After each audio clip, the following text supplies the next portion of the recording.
بسم اللہ الرحمن الرحیم۔ السلام علیکم ورحمۃ اللہ وبرکاتہ۔ ناظرین محترم، انسانوں کا ازلی دشمن جس کو انسان کے مالوں اور اولاد میں شرکت کی اجازت دی گئی، پیارے دوستو، اللہ تبارک و تعالی نے فرشتوں، جنوں اور انسانوں کو پیدا فرمایا اور ہر ایک کی نسل کی افزائش کے لیے مختلف طریقے بھی پیدا فرمائے۔ چنانچہ فرشتے نور سے پیدا ہوئے اور فرشتے حضرت جبرائیل علیہ السلام کے پروں سے جو قطرات رحمت نکلتے ہیں ان سے پیدا ہوتے ہیں، جبکہ انسانوں کے لیے اللہ تبارک و تعالی نے اس کی جنس سے عورت کو پیدا فرمایا کہ جس کے ذریعے سے نسل انسانی بڑھتی ہے۔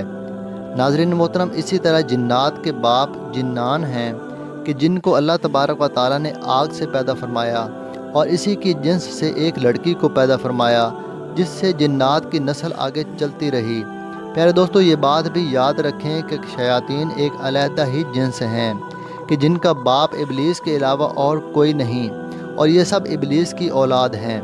جنات کے مختلف طبقات ہیں اور ان میں سے بعض مسلمان، جبکہ بعض عیسائی، بعض ہندو اور بعض کا تعلق دیگر مذاہب سے ہوتا ہے، لیکن شیاطین کا صرف اور صرف ایک ہی مذہب ہے اور وہ کافر، ازلی، بدبخت اور مشرک ہیں، اور ان میں سے کوئی بھی مسلمان نہیں ہے۔ پیارے دوستو، اسی طرح جنات کو موت اور زندگی بھی عطا کی گئی ہے، لہٰذا جب جنات کی زندگی کا خاتمہ ہوتا ہے تو وہ بھی موت کا ذائقہ ضرور چکھتے ہیں، لیکن شیاطین صرف قیامت کے دن اپنے باپ ابلیس کی موت کے ساتھ ہی مریں گے، کیونکہ اللہ تبارک و تعالی نے ابلیس اور اس کی اولاد کو قیامت تک کے لیے مہلت دے رکھی ہے۔ لہٰذا جب حضرت اسرافیل علیہ السلام سور پھونکیں گے تو ابلیس کی موت کے ساتھ اس کی تمام ذریت بھی مر جائے گی۔ محترم ناظرین، آج کی اس ویڈیو میں ہم آپ کے ساتھ شیئر کریں گے کہ ابلیس کی بیوی کون ہے اور ابلیس کی اولاد کیسے بڑھتی ہے، اور یہ اپنی بیوی سے ہم بستری کیسے کرتا ہے، اور اس کی اولاد کے نام کیا ہیں اور وہ کون سے کام سر انجام دیتے ہیں، نیز ابلیس کی ذریت کہاں کہاں پر رہتی ہے اور کون سی غذائیں کھاتی ہے۔ پیارے دوستو، ان تمام تر سوالات کے جوابات قرآن و حدیث کی روشنی میں جاننے کے لیے آپ سے ہماری گزارش ہے کہ آپ ہماری اس ویڈیو کو اینڈ تک ضرور ملاحظہ فرمائیے۔ ناظرین محترم، یہ بات بھی یاد رکھیں کہ ابلیس جنات میں سے ہے، جیسا کہ اللہ تبارک و تعالی نے قرآن مجید میں ارشاد فرمایا کہ سب فرشتوں نے سجدہ کیا سوائے ابلیس کے اور وہ جنات میں سے ہے، جبکہ قرآن مجید کی دوسری آیت سے ہمیں پتہ چلتا ہے کہ ابلیس لعین کی اولاد بھی ہے، جیسا کہ سورہ کہف میں اللہ تبارک و تعالی نے ارشاد فرمایا، تو کیا شیطان کو اور اس کی اولاد کو میرے علاوہ اپنا دوست بناتے ہو، حالانکہ وہ تمہارے دشمن ہیں، تو ظالموں کے لیے کتنا ہی برا بدلہ ہے۔ پیارے دوستو، ان آیات سے پتہ چلتا ہے کہ ابلیس جنات میں سے ہے اور اس کی اولاد بھی ہے، اور اولاد کے لیے بیوی کا ہونا ضروری ہے، جیسے کہ اللہ تبارک و تعالی نے قرآن مجید میں ارشاد فرمایا، اور ہم نے ہر چیز کو جوڑا جوڑا بنا کر پیدا فرمایا، یعنی ہر چیز کے اندر میل اور فیمیل کو بھی پیدا فرمایا ہے، جیسا کہ آج کے دور میں سائنس نے بھی اس بات کو ثابت کیا ہے کہ ہر مخلوق کو اللہ تبارک و تعالی نے جوڑا جوڑا بنا کر، یعنی میل اور فیمیل کی صورت میں پیدا فرمایا ہے۔ پیارے دوستو، اسی طرح سے اللہ تبارک و تعالی نے جب ابلیس کو بدبخت بنا کر زمین کی طرف پھینکا تو اس میں سے ایک لڑکی ابلیس کے دین و افکار پر ایمان لائی اور وہی عورت ابلیس کی بیوی بنی، اور بعض علماء کا یہ قول ہے کہ احادیث ہمیں یہ بتاتی ہیں کہ جب اللہ تبارک و تعالی نے ابلیس کی زوجہ کو پیدا کرنا چاہا تو شیطان پر شدید غصے کا القاء کیا، غصے کی حالت میں اس سے آگ کی ایک چنگاری پیدا ہوئی، تو اللہ تبارک و تعالی نے اس چنگاری سے ابلیس کی بیوی کو پیدا فرمایا، جبکہ بعض علمی نگاروں نے ابلیس کی بیوی کا نام ترتمہ بیان کیا ہے۔ ناظرین محترم، شیطان اپنی بیوی سے ہم بستری کیسے کرتا ہے، اس کا احادیث میں واضح ذکر تو نہیں ملتا، البتہ اتنا ضرور پتہ چلتا ہے کہ شیطان کو بھی انسانوں کی طرح عضو تناسل دیا گیا ہے، اور وہ بھی اپنی بیوی سے اسی طرح سے ہم بستری کرتا ہے کہ جس طرح سے انسان کرتا ہے، جیسا کہ حضور اکرم صلی اللہ تعالی علیہ وآلہ وسلم نے ارشاد فرمایا، جب آدمی اپنی بیوی سے ہم بستری کرنے لگے تو اپنا پاجامہ کھولنے سے پہلے یہ دعا ضرور پڑھ لے کہ اے اللہ، ہم دونوں کو شیطان کے شر سے محفوظ رکھ، اور جو اس ہم بستری سے بچہ پیدا ہو اس کو بھی محفوظ رکھ۔ اگر ایسا نہ کرو گے تو شیطان اپنا عضو تناسل تمہارے ساتھ تمہاری بیوی کی شرمگاہ میں ڈال دیتا ہے، اور وہ بھی تمہارے ساتھ تمہاری بیوی سے ہم بستری کرتا ہے، معاذ اللہ۔ اس سے پتہ چلا کہ شیطان کا عضو تناسل بھی ہے اور شرمگاہ میں وہ بھی اسی طرح سے ہم بستری کرتا ہے جیسا کہ انسان کرتا ہے،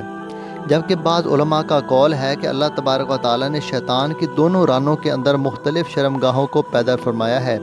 بس وہ روزانہ اپنی دونوں شرمگاہوں کو ملاتا ہے جس سے 10 انڈے پیدا ہوتے ہیں اور پھر ان انڈوں سے اس کے بچے نکلتے ہیں۔ میرے دوستو، یہ بات بھی یاد رکھیں کہ شیاطین کی نسل بڑھنے کے 2 طریقے ہیں۔ بعض شیاطین کی نسل انسانوں کی طرح مرد و عورت کے ملاپ سے بڑھتی ہے، جبکہ بعد کی رانوں میں اللہ تبارک و تعالیٰ نے مرد و عورت دونوں کی شرمگاہوں کو پیدا فرمایا ہے، جس سے نسل شیطانی آگے چلتی ہے۔ ناظرین محترم، شیاطین کی تعداد انسانوں کے مقابلے میں 9 گنا زیادہ ہے۔ جب انسان کا ایک بچہ پیدا ہوتا ہے تو شیاطین کے 9 بچے پیدا ہوتے ہیں۔ ناظرین محترم، احادیث کے مطالعے سے ہمیں شیطان کے 5 خبیث لڑکوں کا ذکر ملتا ہے جو کہ مختلف کام سر انجام دیتے ہیں۔ پیارے دوستو، شیطان کے ایک خبیث بیٹے کا نام دمبور ہے، جس کا کام یہ ہے کہ بازار میں یہ شیطان کا جھنڈا بلند کر کے کھڑا ہوتا ہے اور عورتوں کو مردوں کی طرف اور مردوں کو عورتوں کی طرف مائل کر کے بدی کی دعوت کو عام کرتا ہے۔ اسی وجہ سے حضور اکرم صلی اللہ تعالیٰ علیہ وآلہ وسلم نے ارشاد فرمایا کہ دنیا کی سب سے اچھی جگہ مسجد ہے اور بری جگہ بازار ہے۔ پیارے دوستو، جبکہ شیطان کے دوسرے چہیتے بیٹے کا نام صبور ہے، جو کہ لوگوں کے درمیان فسادات اور جھگڑوں کو عام کرتا ہے، یہاں تک کہ خاندانوں اور میاں بیوی میں جدائی کا بد کام بھی سر انجام دیتا ہے۔ جبکہ شیطان کے تیسرے بیٹے کا نام اور ہے اور اس کا کام یہ ہے کہ مسلمانوں پر مسلط ہو کر ان کی اخلاص کے ساتھ کی گئی عبادات کو ضائع کرنے کی کوشش کرتا ہے اور ان کو ریاکاری اور دکھلاوے میں مبتلا کرتا ہے، تاکہ یہ عمل اللہ تبارک و تعالیٰ کی بارگاہ میں مقبول نہ ہو بلکہ مردود ہو جائے۔ پیارے دوستو، جبکہ شیطان کے چوتھے اور ناپاک بیٹے کا نام مسعود ہے، چنانچہ یہ مختلف قوموں اور مسلمانوں کے خلاف جھوٹی باتیں لوگوں کے درمیان مشہور کرتا ہے اور لوگوں کو گمراہ کرنے کی کوشش کرتا ہے تاکہ کوئی کافر مشرک کہیں ایمان نہ لے آئے۔ جبکہ شیطان کے 5ویں لعنتی بیٹے کا نام دامس ہے، یہ ہر آدمی کا پیچھا کرتا رہتا ہے، بس اگر وہ گھر میں بسم اللہ اور سلام کرنے کے بغیر داخل ہو تو یہ بھی داخل ہو جاتا ہے اور گھر میں لڑائیاں کرواتا ہے اور بھائی کو بھائی سے جدا کرنے کی کوشش کرتا ہے، اور اگر گھر والے بسم اللہ پڑھ کر کھانا نہ کھائیں تو یہ ان کے ساتھ شامل ہو جاتا ہے۔ پیارے دوستو، ان کے علاوہ شیاطین کی اور بھی بہت سی اقسام ہیں جو کہ مختلف کام کرتے ہیں، چنانچہ بعض کتوں کی شکل میں، بعض سانپوں اور بعض انتہائی خوفناک شکلوں میں ظاہر ہوتے ہیں۔ اسی وجہ سے احادیث کے اندر حکم ہے کہ رات کے 1/3 حصے تک اپنے گھروں سے تنہائی کے عالم میں نہ نکلو، کیونکہ اللہ تبارک و تعالیٰ کی بعض ایسی مخلوقات ہیں جن کو اللہ تبارک و تعالیٰ رات کے اس حصے میں چھوڑتا ہے۔ ناظرین محترم، یہ بات بھی یاد رکھیں کہ شیاطین کے رہنے کی مختلف جگہیں ہیں۔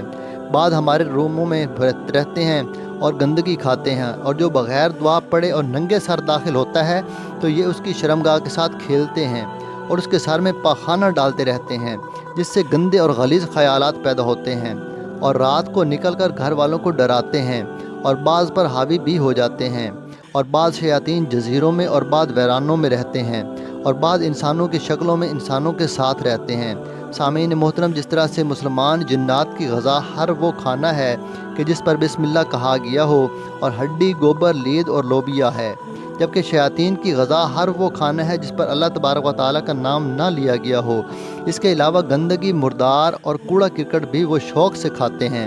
ناظرین محترم، مسلمان جنات مسلمانوں کے گھروں کی چھتوں پر رہتے ہیں، جو کہ مسلمانوں کی بڑے جنات سے حفاظت کرتے ہیں۔ اللہ تبارک و تعالیٰ سے دعا ہے کہ اللہ تبارک و تعالیٰ ہمیں شیاطین اور اس کی اولاد کے شر سے ہمیشہ ہمیشہ کے لیے محفوظ رکھے۔ آمین۔